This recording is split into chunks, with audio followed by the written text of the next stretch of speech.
Now I'm at Singapore Sports Hubs and I like to talk about the morning toolbox briefing.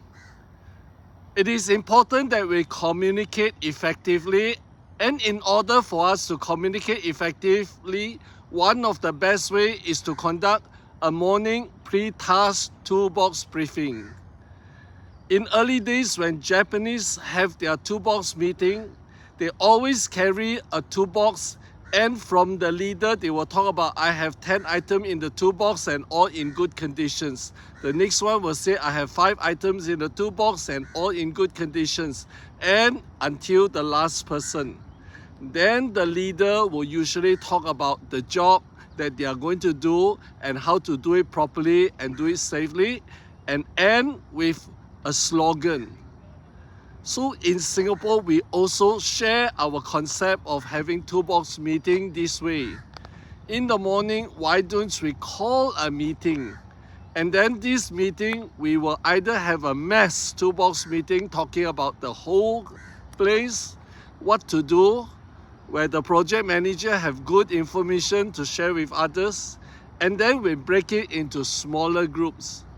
We can have each workers come out every day to share about a safety moment that they have.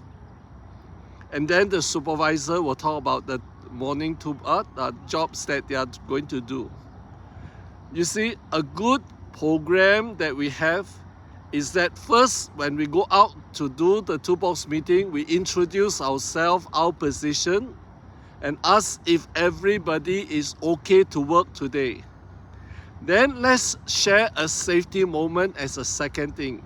It can be an accident that happened in the past that you remember, or it can be an important instruction or important things that you like to share with others. We call that a safety moment.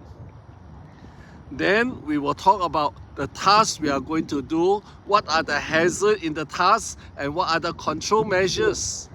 And if you have a safe work procedures that you remember, share with people what shall we do before we start the work, during the work, and when we finish the work. Then continue to talk about the PPE that we require everyone to wear. PPE is not negotiable, we have to wear it. Then we go on to a safety short message like look, think, do. Good housekeeping, 5S.